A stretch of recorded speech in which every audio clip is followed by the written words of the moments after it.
All right, another week. A lot of stuff going on. We're gonna go ahead and call this episode of Between the Lines. This week's Between the Lines. We're talking nothing but NBA. So many trades, the draft. We got a lot to talk about. So speaking of the draft, let's go ahead and start with the draft. I kind of wrestled with it. I want to do trades, but a lot of this draft stuff kind of leads directly into the trade stuff. So let's start with the draft. All right. So something cool about the draft, it was Thursday night. It started at 7. Well, it was about 7:30. Coverage started at 7, though, on ESPN. So the first 10 picks were projected to be freshmen. Boston, remember we talked about it last week. Boston traded their number 1 pick to Philadelphia. They swapped the 1 and the 3rd pick. Philadelphia from Boston, they received the 2017 first overall pick, like I just said. And they'll also receive the Los Angeles Lakers first round pick if they choose between 2 and 5. So, your first overall pick in the 2017 NBA draft was, as we all expected, Mr. Markelle Fultz. Markelle Fultz is a 6'4" guard with a 6'10" wingspan. Now, expert says he has an NBA body already. He's a 3-level scorer. Jalen Rose kind of compared him to James Harden. He can get better on defense, as we all know. He's a great finisher around the rim, though. This is Philadelphia's second straight year with the first overall pick. And Markelle Fultz is going to join the great young core out in Philly with Ben Simmons, who has yet to play an NBA game. Joel Embiid. It's going to be Markelle Fultz and Sarge. So I'm excited to see what Philadelphia does. Trust the process. I know it's been a painful few years for Philadelphia 76ers fan. The tanking to get lottery picks. I think it'll pay off for you guys soon. Number 2. The ever talked about Los Angeles Lakers picked another high-profile guy, Alonzo Ball from UCLA, point guard from UCLA. He was drafted by his hometown Lakers, so he'll be able to stay around with his family. He's a great passer. He led the NCAA with 7.6 assists per game. He attacks in transition. As we all know, the aesthetic of his shot is not pretty. He shoots kind of off-kilter, but shots ain't about aesthetics. They ain't got to be cute as long as they're effective and efficient, which is what Lonzo Ball is with his shot. He makes his teammates around him better. He did it at UCLA. Magic Johnson hopes he does it in Los Angeles. LeVar Ball, this is what he had to say. Now, you already know LeVar Ball was going to be on one. I mean, he's on one any other day, but draft night, we were expecting something pretty beautiful to come out of his mouth. So this was his draft night interview. They asked him about Lonzo's future in Los Angeles. Listen to it real quick. How good is Lonzo Ball going to be for the LA Lakers? Hey, I'm going to tell you what. Lonzo Ball is going to take the Lakers to the playoffs his first year. Come see me when he does. I'll have another hat on to say, I told you so. Now, like I said, I don't know. Hopefully, Lonzo will get to playing. The season will roll around, and we don't have to hear as much from LeVar. But good on him for, believing in his sons. Earlier in that interview, he said he's got 2 more boys. He's hoping to bring them through the save, hoping to get them all in LA. That's unlikely, but, I'm good on him for being present in his kid's life, loving his sons, getting them to where they wanted to be and where he wants them to be. So good on him. He just talks a lot. He says a lot of things. And sometimes we don't need to hear them, but good on him. Let's move on to the number 3 pick, Boston, which I didn't know if they were going to choose between Josh Jackson or Jason Tatum. Ended up choosing Jason Tatum. I projected them choosing Josh Jackson. There's a reason for that, though. I'll get into in just a second. Experts call Jason Tatum. Oh, Jason Tatum's from Duke. He's a small forward from Duke. My guys. The experts call him the better scorer between Josh Jackson and De'Aaron Fox. He's a good isolation scorer. He was a catalyst behind Duke's ACC tourney run when they won 4 games in 4 days to win the tournament. Now the Celtics, they were the first in the Atlantic division, and they're looking for someone that can push them to compete with the Cavaliers. Let's go back to Josh Jackson. Josh Jackson was a lot of people's projected choice at 3. Danny Ainge spoke after the draft. Reporters asked him about Josh Jackson. He said he flew out to Sacramento to watch Josh Jackson work out, and turns out before they got there, Josh Jackson canceled his workout. So Danny Ainge said he was pretty upset about that. I posted about it on my Instagram and on my Twitter account, Between the Lines Pod on Instagram, BTWN the Lines Pod on Twitter. I tweeted about both of that, and I mean, Danny Ainge says he tried not to overreact about it, but we clearly see what was chosen. They chose Jason Tatum. Now, Josh Jackson wasn't too far behind Jason Tatum. He went number 4 to Phoenix. He's from Kansas, the small forward. High energy in his 1 season as a Jayhawk. He's called the best wing defender in the draft. He guards positions 1 through 4. His shooting does need some improvement. Jalen Rose actually compared him to the 2015 Finals MVP, Andre Iguodala. He's an okay shooter, but the best thing about him is that he can make an impact. He's going to be paired with Devin Booker, great young guy out in Phoenix. I'm excited to see their core. Devin Booker's great. I think he had 70 in a game. Great guy. Sacramento chose De'Aaron Fox, the point guard from Kentucky, at number 5. He led the SEC in assists. His personality, which is great, was used to recruit guys to the University of Kentucky. The fastest player in the draft. He defends well. He's a good passer, especially in transition. The only thing about De'Aaron Fox is he's not very tall. He's not very long. I mean, he can improve his shooting as he enters the league. Jalen Rose compared him to Mike Conley and John Wall. He compared him to John Wall in terms of quickness, which is also a Kentucky product. Coach Cal, he's getting his guys in the draft, and that's good on Kentucky. That's what makes him one of the best teams in the NCAA.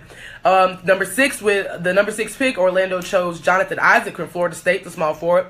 This guy grew 7 inches in high school. He's athletic enough to guard several positions. Jay Billis says he does need to gain weight. I think he was around 200. He was less than 210 pounds, actually. Really tall, lanky guy. Will need to bulk up before he gets to the league. Number 7, the Bulls, by way of Minnesota, which we'll talk about that Bulls-Minnesota trade later. I know you guys want to talk about it. They chose Lauren McCannon, from the power forward from Arizona.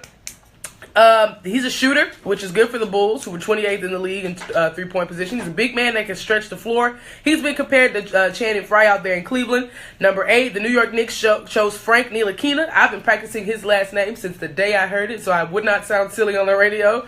He's a point guard from France. This guy went pro at 15 years old. He plays in the French league. He actually got drafted during the French league playoffs. So what happened is the playoffs started out there. He flew to New York. He participated in the draft, something he said he felt the need to participate in. Right after the draft, thinking about 4 in the morning, he flew back to France to play in Game 5 of the French League playoffs. He was competing for a championship. Now, out in Dallas, they chose Dennis Smith Jr. from NC State, the point guard from NC State, at number 9. He's a, quote, explosive athlete, although his effort has been questioned on defense. 48-inch vertical, which is crazy. First freshman since John Wall to average 15.6 assists and 1 steal. Some of the indictments on here, though, he's not a focused defender, streaky shooter, but he can get to the basket. He's been compared to Steve Francis. In his draft night interview was interesting. They asked him a few questions. He said he's gunning for NBA Rookie of the Year. Now, here's some Rookie of the Year odds from Bovada, some betting odds out in Vegas. Lonzo Ball comes in with the best odds with 5-2. Then right after him, we've got Ben Simmons, who, he's not technically a rookie. He was drafted last year, never played in a game, so he's in his second year, technically a rookie. Markelle Fultz comes in at 5-1, and then De'Aaron Fox is 7-1. Dennis Smith Jr. isn't listed in any of those odds I just read, but if you believe in yourself, we'll see what happens. Number 10 pick to round out the top 10. Portland traded with Sacramento to get that number 10 pick. Zach Collins from Gonzaga, the power forward from out there. He was a big part of the Zags title run last season, even though they eventually fell to the University of North Carolina. Didn't start a single game in his 1 year with the team. The fifth most efficient player in the country. Something, everybody's got their flaws. He's foul prone. He had the most disqualifications of any player at 7. He's compared to Bill Laimbeer. I'm excited to see him work with the young guys in Portland. CJ McCollum, Damian Lillard, those guys out there, Nurkic. I'm excited to see them. So some other notable picks. Well, one other notable pick was Malik Monk, who was chosen at 11. Fell just out of the top 10. He was chosen at 11 by Charlotte, the big guy out in Kentucky. A lot of people thought he'd maybe go higher. Some people wanted the New York Knicks to choose choose him over Frank Ntilikina. But I think a lot of people think that Frank will fit into that system that Phil Jackson likes to use. Loves the triangle. Not really sure why. Refuses to let go of the triangle. So, maybe the point guard that they chose will fit better in that system. All right. It's time for these trades. Before we get into these trades, there's some terms. Take it back to school. Just some things that I think if you know what they mean, it'll make a lot of this gibberish make a lot more sense. So just some things that will come up frequently throughout this whole thing. We got restricted and unrestricted free agent. Real quick, a restricted free agent, they can sign any offer sheet with the team, but the player's original team is able to. They can match that offer sheet. They got the right of refusal. And the unrestricted free agent, conversely though, is free to sign with any team. Though some unrestricted free agents, they have some options in their contracts that if they exercise it, it may impact their choices. Then I also use salary cap a lot. That's just an agreement or a rule that places a limit on the amount of money that a team can spend on player salaries. It exists either per player as a limit or total limit for the team's roster, or both. It could be either one or both. And then the luxury tax is just an amount that's paid by a team when they have a payroll that's over a certain amount. All right, let's talk about these trades. One of the ones that came through earlier this week. If you were a fan of D'Angelo Russell, I'm sorry, but he is gone. He's no longer a Los Angeles Laker. He's actually a Brooklyn Net. They agreed to trade D'Angelo Russell and Timofey Mozgov to the Brooklyn Nets for Brook Lopez and the 27th overall pick in Thursday's draft. The trade gave them the draft pick number 2, which they used on Lonzo Ball, and then they used 27 on Kyle Kuzma from Utah, the forward from Utah. Then Brook Lopez, as he joins the Lakers, he averaged nearly 19 points and 7 rebounds over his first 9 seasons in the NBA. Moving Russell and Mozgov frees up a lot of cap space so that the Lakers organization can make a run at some high-profile free agents, maybe even Paul George or LeBron James in 2018. Now, the Lakers, they signed Mozgov last year in a questionable move. They signed Mozgov and Luol Deng at the same time. A lot of people were scratching their heads, but they just were never able to integrate Mozgov into the lineup. So, D'Lo was the number 2 overall pick in the 2015 draft. He had his ups and downs in LA, averaged just over 14 points and 4 assists in his first 2 seasons. Magic Johnson, this is what he had to say about D'Angelo Russell. He said he's an excellent player. He has the talent to be an all-star. We want to thank him for what he did for us. But what I needed was a leader. I needed somebody also that could make the other players better. And also somebody that players want to play with. Now, that could be alluding to the Nick Young situation that happened about an offseason back, I believe, with his girlfriend or whatever. D'Angelo Russell kind of told on him. So maybe that situation never got resolved in the locker room. So that he could be alluding to that. Hopefully, D'Angelo Russell will have a chance to prove himself in Brooklyn. He seems like the kind of guy Brooklyn wants a part of their roster. So good luck to D'Angelo Russell. Good luck to Brook Lopez. All right, Dwight Howard. He's on the way to Charlotte. The Hawks traded center Dwight Howard to the Charlotte Hornets. They received Mal Plumlee, Marco Bellinelli, and the 41st pick in the draft. The Hornets received Howard and the 31st pick. Hawks general manager Travis Schleck, I hope I said that right, said in a statement released by the team, quote, "It is extremely important for our organization that we maintain our flexibility, and this trade helps us achieve that critical goal. We appreciate the contributions that Dwight made on the court and in the greater Atlanta community this past season." Now, Dwight Howard averaged 13.5 points, 12.7 rebounds per game with the Hawks last season, but he had grown pretty unhappy with his role, especially during the playoffs. He made a comment during the playoffs that he really wanted to play. He was kind of frustrated with not being used more. I think he had about 10 points in that playoff series. He signed a 3-year, $70 million deal with Atlanta last offseason. Hornets general manager Rich Cho, he's really excited to have Dwight out there. He said he's excited to have a player of Dwight's stature in the organization. Now, reportedly, Dwight was holding a question and answer about NBA trades around the time that his own trade went down. So he's talking about trades. Less than 10 minutes into the question and answer, Mark J. Spears broke the news of the transaction between the Hornets and the Hawks. Dwight Howard only got through one question before guys were like, "Hey, bro, you talking about trades, and you up out of here, my guy." And so he got through one question, never answered anymore. But good luck to Dwight Howard out in Charlotte. Hopefully he return. I don't know if Dwight Howard can return to the dominant Dwight Howard we knew in Orlando. But, hopefully he gets some remnants of his old self back. There's no general manager in Cleveland. And LeBron is not happy about that, which we'll get into in a second. So in the midst of all these trade talks and a draft frenzy, the Cavaliers general manager David Griffin, he's left the organization as of Monday. His contract was due to expire at the end of this month. Now, a thing about David Griffin and Dan Gilbert are two names that are going to get used a lot. They sound the same, two different guys. David Griffin's the GM, Dan Gilbert's the owner. So Dan Gilbert has had 4 GMs in the last 12 years. He hasn't been known to renew a contract, so that's pretty much what happened with David Griffin. Now, an ESPN report detailed some dysfunction in the Cavs front office between David Griffin and owner Dan Gilbert. He even said that Griffin was, quote, feeling pessimistic about his future with the Cavs. Now, Brian Windhorst and Dave McMenamin, they said that Gilbert's frustration stemmed from him, A, being one of the lowest paid GMs at the league. This man made $2 million per year on just a 3-year contract, so from 2014 to 2017. And it was one of the shortest for a general manager in the league. He didn't have the power that a lot of other GMs had. A lot of GMs get promoted to president of basketball operations. That never happened to David Griffin. He didn't enjoy Dan Gilbert's leadership style, which the article said moved between really overbearing, so he'd butt his head into trade talks, and then sometimes he'd be really absent to where he didn't know what was going on. Among those, and then his uncertain future with the Cavaliers was an issue as they looked to obtain Jimmy Butler and Paul George before the draft. Now, among those that were genuinely confused as to why the organization would part ways with their GM at a time like this, reports say that LeBron James was the angriest, and he was pretty disappointed with the reports having surfaced. Now, Griffin is a guy that James has publicly endorsed in his recent past. He just was talking about him in April, not understanding why his contract wouldn't be renewed if it came down to that. Really liked the guy. Unfortunately, David Griffin is out. Now, since his departure, Chauncey Billups has offered the job. He met with Dan Gilbert on Tuesday in Detroit and then again in Cleveland. Now, Chauncey Billups, as great as a basketball player as he was, he has no previous NBA executive experience, but he has a relationship with Dan Gilbert and head coach Tyronn Lue. So, I saw the question, will this affect LeBron's decision to stay or go in 2018? I am going to say it will.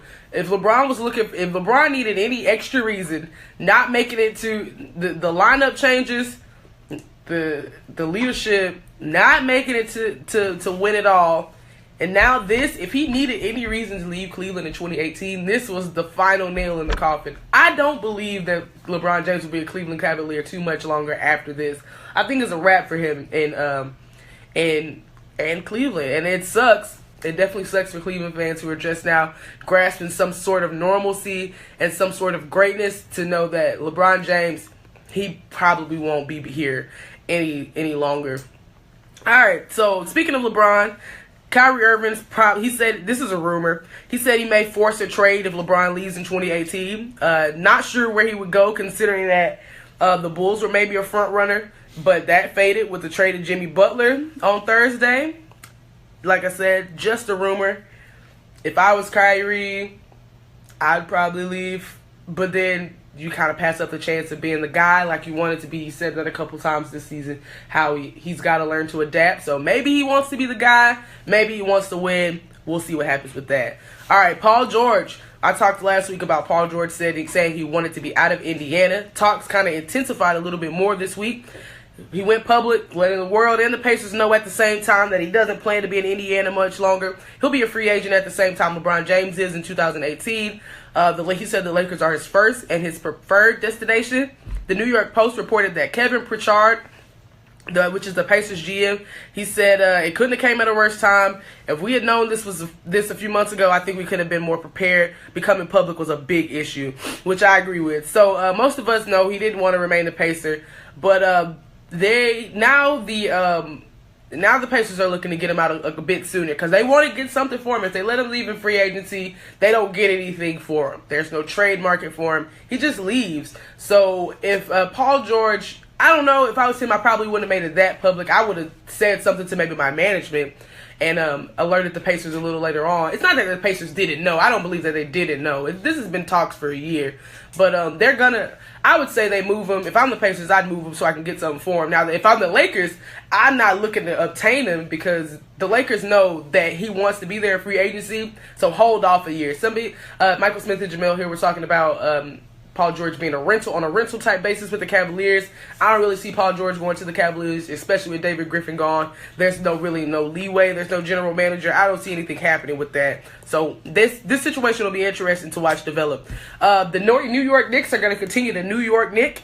There are rumors of Kristaps Porzingis being on the trade block by Phil Jackson. Phil Jackson is pretty upset that Kristaps skipped the exit meeting in the season, which is so weird because he said that in his 25 or 30 years of coaching that no players ever skipped an exit meeting with him. That's not true. Shaquille O'Neal skipped an exit meeting with him in I think 2004. So Phil Jackson's a character, but they were using Kristaps Porzingis to maybe get a lottery pick and a young player in exchange. Nothing really happened between that.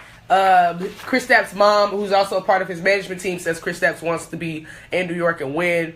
I don't know. We'll see what happens with that. Now, the biggest trade, the trade that rocked the league, was between the Bulls and the Timberwolves on draft night. Now, the Bulls, they're going to receive guard Zach LaVine, who's coming off of a major knee injury. They're also going to get Chris Dunn. If the Bulls commit to rebuilding, we could see Chris Dunn kind of take Rondo's spot. They could buy out Rondo's contract, which is worth $10 million. They also got the number 7 pick in the draft. The Timberwolves, they received Jimmy Butler, and they got the number 16 pick in the draft. So, the winner in this was the Wolves. The Bulls got nothing. The Bulls traded Jimmy Butler for a pack of Annihilators and some Lays.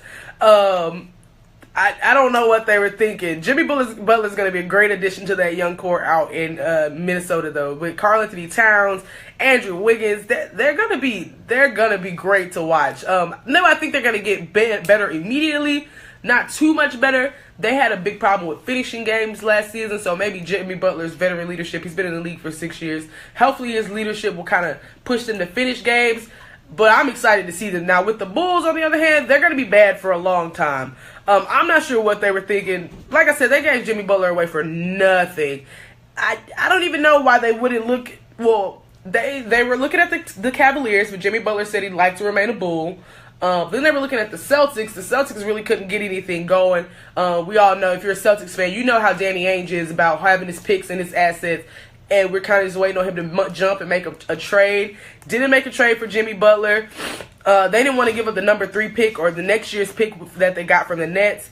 As Celtics fans, I want to ask if there are any Celtics fans watching or listening. Can we keep waiting on Danny Ainge to hold on things? Like, we got Tatum, so he seems promising, but we kind of want a star or like somebody. Like, I'm trying to trust Danny Ainge and his vision. I'm not really seeing it right now. Gordon Hayward's still available. Blake Griffin, he's available. Paul George, maybe. We'll see what happens. I'm hoping Danny Ainge pulls something off before the season's over with.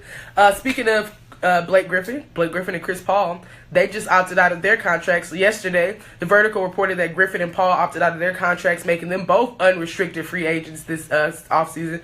Now, ESPN reported that Chris Paul, he intends to opt out on the last day, which is June 29th.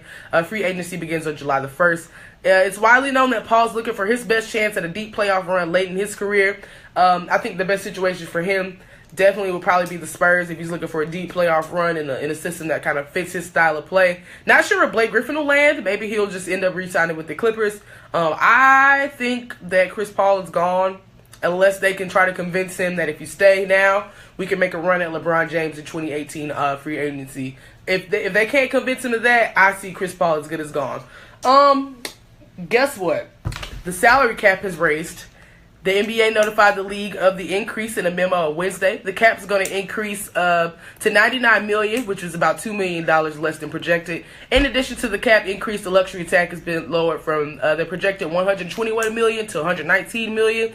All of this means is the cap was supposed to go higher, but because the Warriors and the Cavaliers series didn't quite pan out the way the league expected it to, the playoffs went a lot shorter than they did. They lost out on about $2 million. Don't be alarmed, though. The NBA is still growing. They got a whole bunch of new television money. ESPN reports that between 2010 and 2015, the cap increased from 58 to 63 million, and it's grown by 36 million. So the NBA is in great shape. Spurs are shopping LaMarcus Aldridge. Let's listen to Paul Pierce talk about LaMarcus Aldridge really quick in that trade. I wouldn't trade LaMarcus Aldridge for me. Listen, LaMarcus Aldridge showed for you now. for me now. If I was still playing and San Antonio said we'll give you LaMarcus Aldridge for Paul Pierce, I'm turning that down. If I'm Doc, I'm like, no deal. And I didn't play that. Were much you this that year. unimpressed during the playoffs? Listen. All right, so I mean, just real quick on LaMarcus Aldridge, he was generally underwhelming with the Spurs, so hopefully he gets, I don't know if somebody will pick him up before the end of the offseason, but hopefully he goes somewhere where he's actually going to produce. Real quick, to get out the paint, got to get James Dolan out the paint. He skipped the draft. He's the Knicks guy.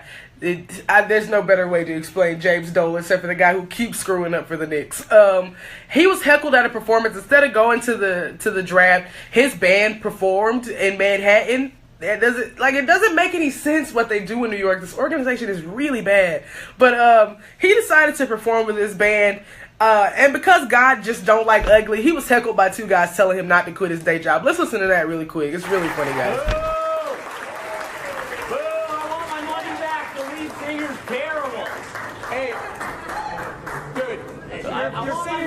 Your singing voice leaves a lot to desire. You're a bad singer. Don't quit your day job. You're a bad singer. Terrible. This is terrible. I want my money back.